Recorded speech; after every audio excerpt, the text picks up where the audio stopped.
Welcome back to our live coverage of CES 2021. I'm Greg Migliori, Editor-in-Chief of Autoblog. We're here to talk some cars. Joining me right now is Terrence O'Brien, the Managing Editor of Engadget. We just saw a pretty big reveal there, the Hyperscreen. I almost want to call it the Hype Screen because it's such a big deal, I think, from Mercedes-Benz. This is the latest evolution of their very sophisticated infotainment system. It's going to stretch all across the dashboard, all across the cabin, really, 56 inches. It's one of the biggest, I think, dashboards and electronic infotainment systems we've ever seen. Everything is integrated into it, except the vents, which are functional, and even they look pretty good, I think. So, Terrence, when you look at this, I mean, do you think this does enough for them? Is this big enough of a step forward? I'm pretty excited just watching the reveal today. As we know, Mercedes always has a very big presence at CES, but I'm curious your take. Do you think this really, lets them compete with Tesla and some of the other infotainment systems out there? I mean, I think so. I'm going to be frank here, not going to pretend to be an expert on infotainment systems necessarily, but I've been covering CES for, I've lost track of how many years. I think this is year 12 now. This is easily the most futuristic looking infotainment system I've seen in a car that will actually come to market. They said soon during the press event. They didn't give a specific date, but we are expecting sometime in 2021 that the Hyperscreen is going to end up in the EQS luxury EV. So, that's pretty exciting, especially a guy like me who's primarily used to dealing with like 7-inch resistive touch screens in his dashboard. Yeah, I think that's a great point. The EQS is going to be Mercedes' top-of-the-line electric sedan. The S in sort of the naming scheme coincides with S-Class, which is, of course, their big luxury liner. It's always been the flagship Mercedes sedan. So the EQS is going to be the flagship electric sedan for them. And I think that's entirely logical to launch something like this in a vehicle that is so critically important. This is really becoming a trend in the industry. Cadillac, which I think we're going to hear a bit more from tomorrow, is going to launch, another sophisticated screen in the Lyriq. They've also rolled out several screens in the current Escalade, which you can actually buy now. The screens kind of vary a little bit in application and the different technologies they use.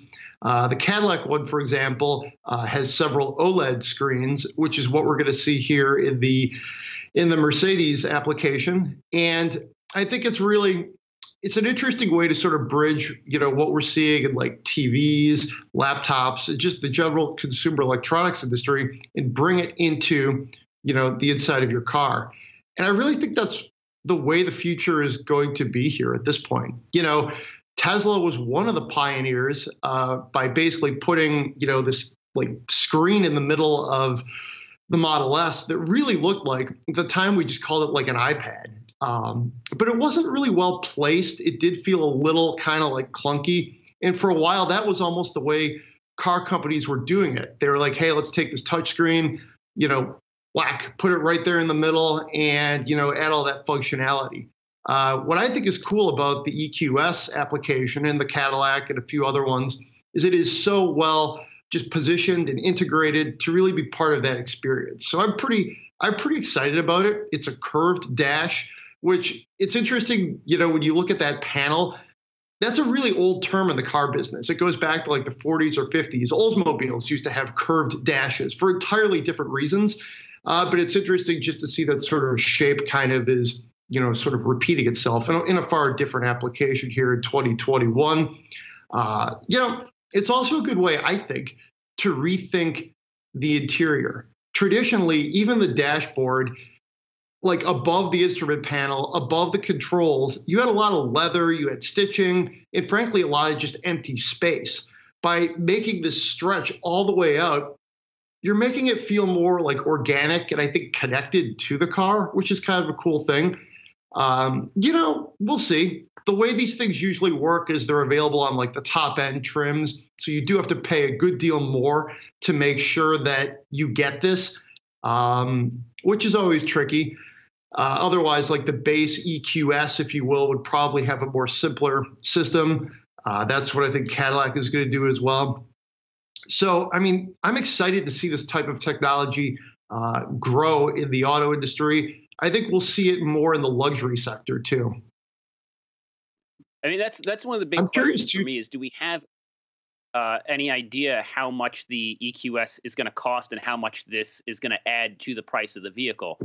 You know, a 56-inch OLED screen in your car, it can't be cheap. There's a reason why most people don't have 60-inch OLED screens in their living room right now. So wondering how much that's going to add. But I assume the EQS is aimed at people for whom price is no object, right?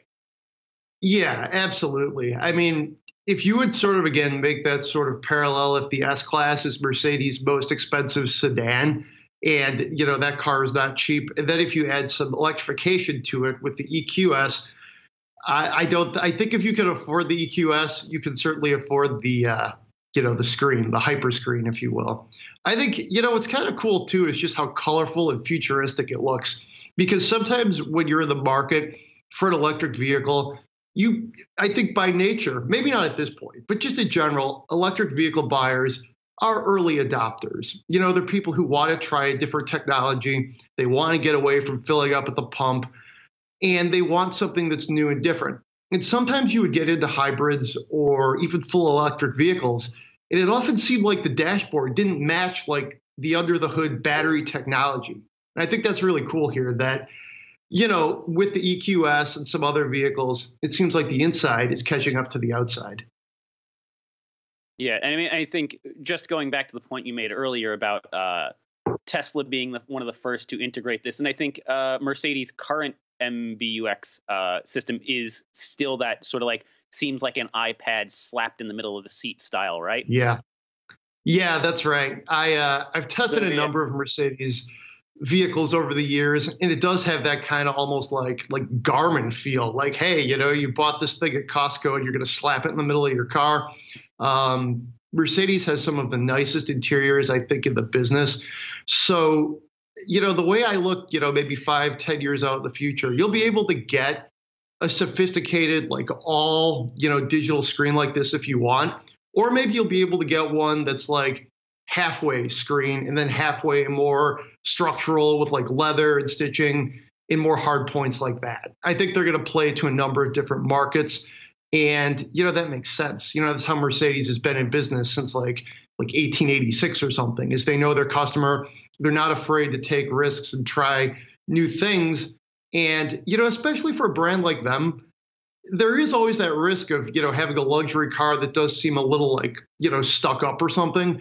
I think the EQS is going to be a vehicle that's legitimately cool. And, you know, as we look at like electrification, as it becomes more broadly, you know, available, not just Tesla, not just like the Chevy Bolt and, you know, the Nissan Leaf and things like that, you know, you're going to see like electric vehicles just become cooler and become the norm. And, you know, I, for one, am excited about that. Yeah, I mean, I'm excited about that too.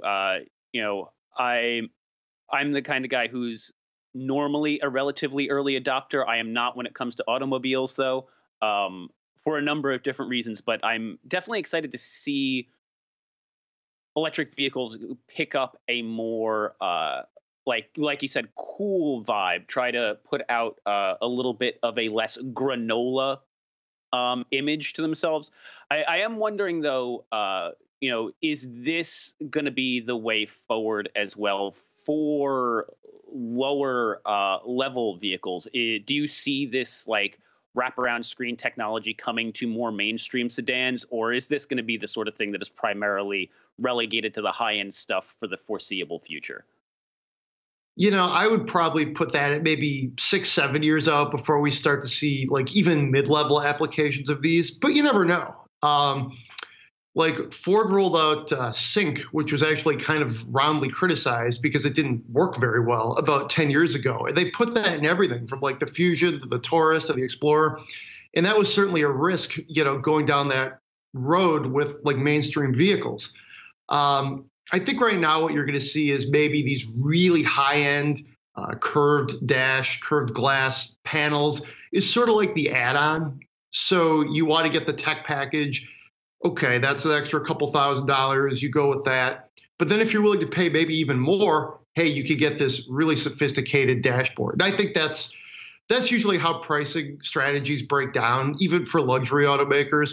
The trick too will be how much does development cost and how much does that become, democratized? How much do suppliers sort of learn how to make this stuff maybe cheaper? And that's when suddenly you'll start seeing this, more commonly on like Chevys and Nissans and more mainstream vehicles. Ultimately, that's usually how the industry goes, is these really sophisticated, expensive technologies start with the luxury brands because that's really where you can charge more money. Nobody would question saying, oh, hey, the Mercedes electric vehicle costs this much. People might question if you were trying to charge that much for a Chevy or a Toyota. So like you, I'm really curious to see what the pricing is going to be. But, at the end of the day, we already have a lot of this stuff in cars right now. It's just bigger and you could do more stuff with it. So we'll see. I mean, artificial intelligence, stuff like that, that's something Mercedes touched on today that will sort of learn as you like do certain things, make certain calls at certain times. I think that's cool. And I think people are going to start demanding that too. So, we'll see. Yeah, and I'm interested to see how that works out in practicality, how that shapes up in day-to-day life. That's one of the things I'm more interested to see come to the consumer level as well. I don't personally need a 56-inch wraparound screen in my car, but if my car knows the moment I get in it on like Sunday afternoon, I'm going to the supermarket, pulls up directions and maybe my shopping list and has it ready to go for me, that's something I'd be kind of into. But I will admit that I am slightly skeptical of that promise. Google and Apple have been talking about putting that sort of stuff in your hand on your phone for years, and it works okay. I think it's a little hit and miss at times. Yeah, what's interesting about that, I think, and this is perhaps the challenge for car companies as well as tech companies, is where do people want this type of service? Do you want it on your phone? Do you want it on your car? What works better for you? I mean, I don't know about you, but whenever I go somewhere, I still more often than not just throw the address in my phone and roll from there. I love testing cars. I love testing out infotainment systems, but it's tricky sometimes to figure out how to use them.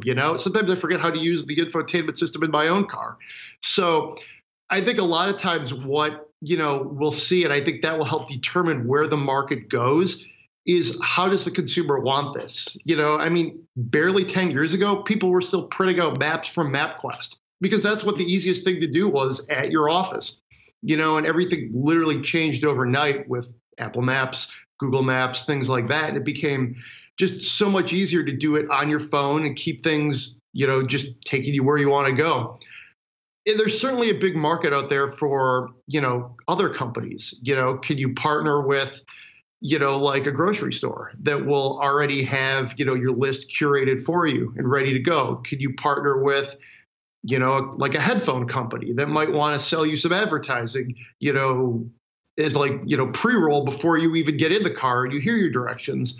So to me, the car could become like the next frontier of advertising. I hope it doesn't look like, some of those like soccer jerseys you see on European teams, but I mean, honestly, it could be the next frontier. And when you see technology like the Hyperscreen offering all sorts of possibilities, to me, it becomes more of a question of not if, but when. And I guess I do want to take one big step back, just because this is actually something I've wondered about as a more casual car driver, car owner. What is the market like still for these customized, infotainment systems? I'm a guy who gets into his car, plugs his phone in, and just uses Android Auto. And I don't think I've ever actually interacted with the built-in Subaru infotainment system, whatever it's called these days. So it really is sort of like, a case by case basis. I mean, some people, I think if you own the car and maybe the infotainment system is why you purchased it in the first place, or one of the like key considerations, then you do learn to adopt and use it and probably enjoy it. But I would venture to guess most people get in cars, even cars they own, and still just throw out their phone. Because usually when you're like, before you even make the decision to leave your house, especially in this like pandemic environment we live in, you're probably figuring out what route do I want to take? Is it busy at that point? Should I go right now? Should I maybe wait a couple hours? People are already making those decisions on their phones. So I think really the automakers that can win and the electronics companies can win are the ones that find that middle ground and how you smooth the transition into your car. And that's why I think Apple CarPlay and Android Auto were, really successful, especially when they launched. They still are successful because what they did is they just made the solution simpler. They didn't invent a new solution. They just made it easier. They made your life easier. That's all part of it. So, I mean, the Hyperscreen to me is sort of like, it's almost like the highest evolution of the dashboard. We'll see if that, frankly, is what people want. It might also become like, I mean, BMW rolled out a thing where you could like sort of twirl your fingers and that would change the radio or turn your audio up on your, in your radio. And it's still in cars. I test drove a BMW a couple of weeks ago and it was there. And I thought to myself, I don't think people really want this. It's easier just to turn the knob. So, part of the Hyperscreen too, though, is aesthetics. It really looks awesome. I mean, I'm sure you've watched the video a couple times like I have. I think it looks great. It's the kind of thing that even if like, I think a lot of it is going to be like dead space too. Like it's not 100% like every inch of it is you hit something and it does something, but aesthetically it's going to look beautiful. And, the other thing too is like, will it be distracting? I don't think so. Automakers have generally found a way to make it so these things aren't, especially when they're saying that they're going to go into production. But we'll see. Yeah, that's always my big question too with these things. Having a giant screen in my face seems like it might be a little bit problematic when I'm trying to keep my eyes on the road. It seems like they're putting a lot of thought into how to minimize the distraction, but some of the graphics they showed, especially the one that appeared to be like a UFO flying down, trying to destroy the Death Star or something. I was confused as to what that visualization was all about and why it would be front and center in your dashboard. So yeah, I'm right there with you. I don't have the faintest idea what they were going for with that. But one thing I did like, and this is pretty common right now on a number of luxury vehicles or even many cars in general, is like the dual gauges right in front, where it's like you see the tachometer, the speedometer, and you can customize it. I think that's a really good feature because it's just like it's right in front of your face. It's circular. It does look like traditional, if you will. And I think that's really just, a nice experiment or a nice sort of experiment in this, like, pretty groundbreaking, play for them. So, we'll see. I think, sometimes when you take steps like this where you really advance technology, you want to go like give people something that's comforting, but also, put the big screen with the UFO landing over here and then right in front of you, be like, hey, here's the speedometer, that sort of thing. Yeah, I'm interested to see, again, what it actually will look like. I agree that like dual meter thing, like being able to customize that and have that information right in front of you, seems super useful. I'm again a guy who's only recently upgraded to like a modern vehicle. I was driving like a 2006 Scion until like about 2 years ago. All right. So this is a lot of this is all fairly new to me, but it is very exciting to see how quickly it's advanced. And yeah, I do want to see like the actual production, like get behind a wheel, be able to dial up what I personally want to be able to keep my eye on.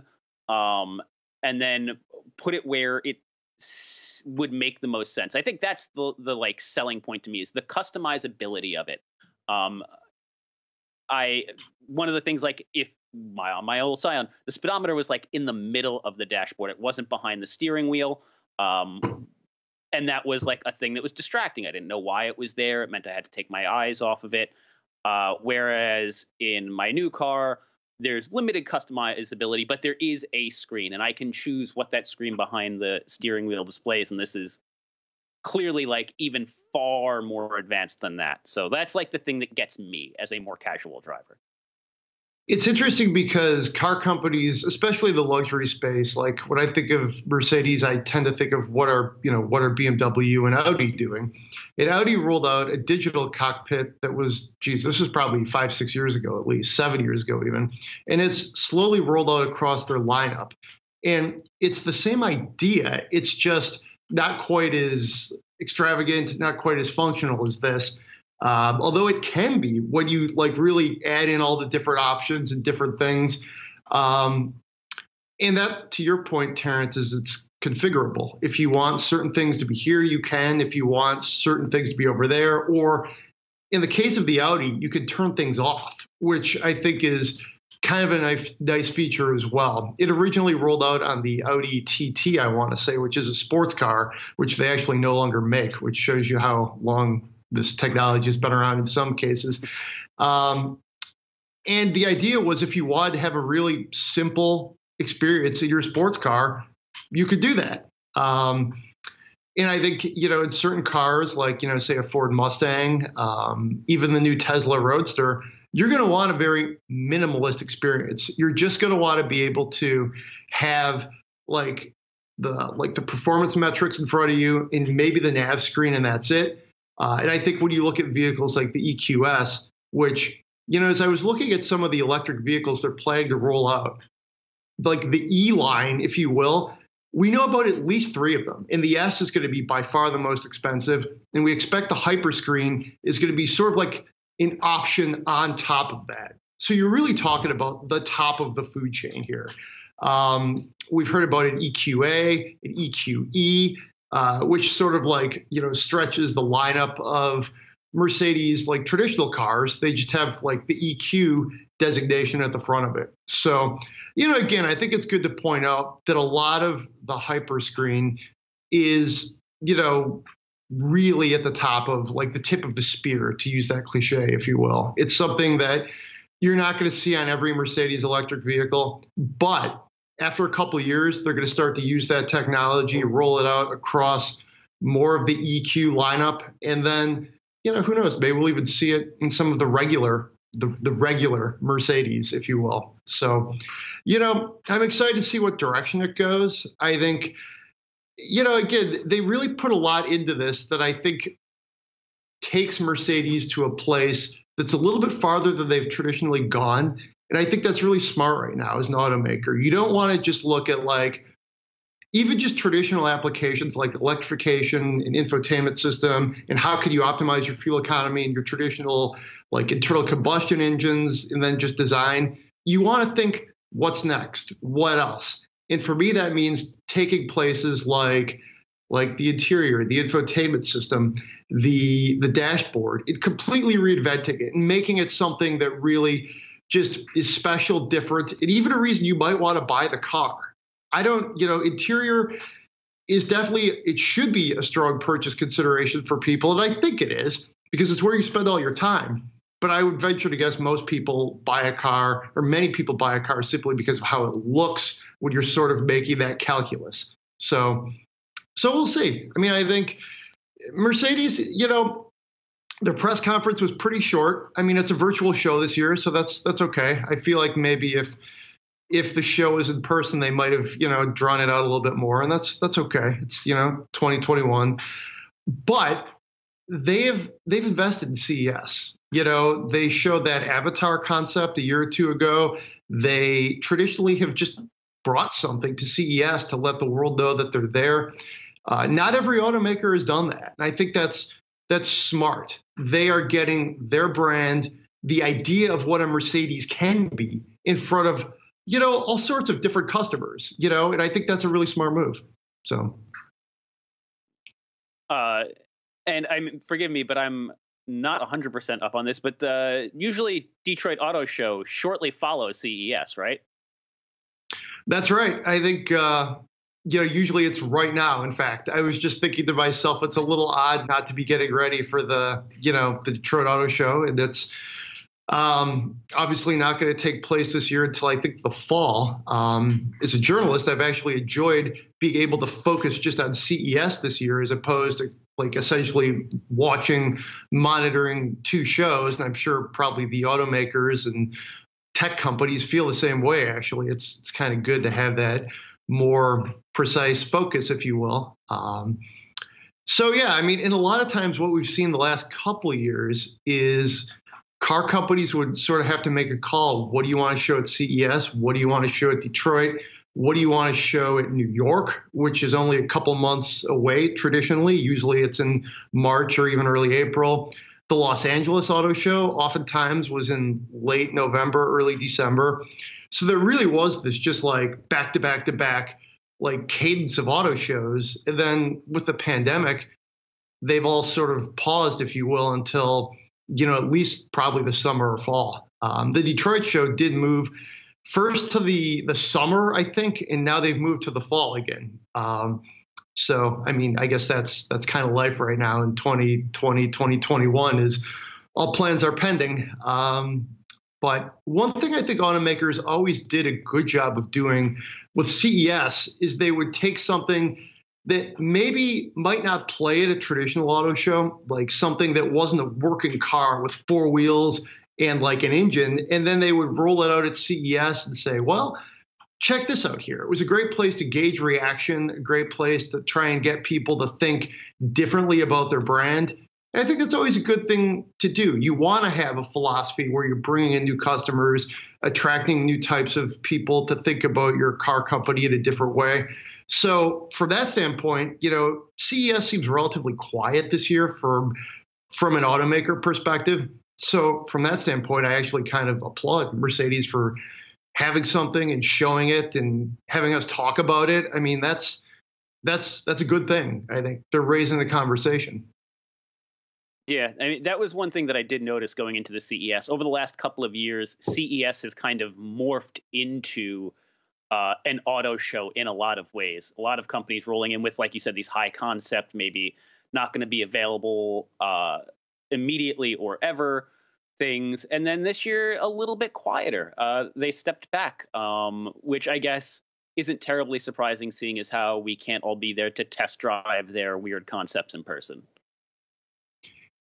Yeah, I think it's as just an auto journalist, I think I kind of enjoy that they're pulling back a little bit from CES to give us a breather. But I think it also made it a little easier to sort of differentiate like what they're trying to do, what their mission was. But I will say this, a few years ago, there were multiple like crazy far out things like Faraday Future and Neo. A lot of companies that have some fun, Googling and seeing what they're up to right now. And a few years ago, it seemed like all that stuff was going to happen at CES, and then it hasn't. So I think, obviously some of that's economic, some of it's market driven, but that was something I always really liked about CES is you would see these like, companies that really weren't on most people's radar, and then they'd pop up and they'd have great ideas and they might go somewhere, but they might not. So to me, it was really a nice like incubator, if you will, for technology. Mm-hmm. All right. Well, I think we've covered the Hyperscreen pretty well. I think we hit it pretty hard. I had fun talking with you, Terrence. I'm excited to see what Mercedes does next. We can leave it right there. The next segment, we're going to see what Intel is doing at 1 o'clock Eastern Time. Stay tuned for the official Best of CES awards. Those are coming up on Wednesday at 4:30 p.m. Eastern. It's been fun being with you guys. We'll see you later.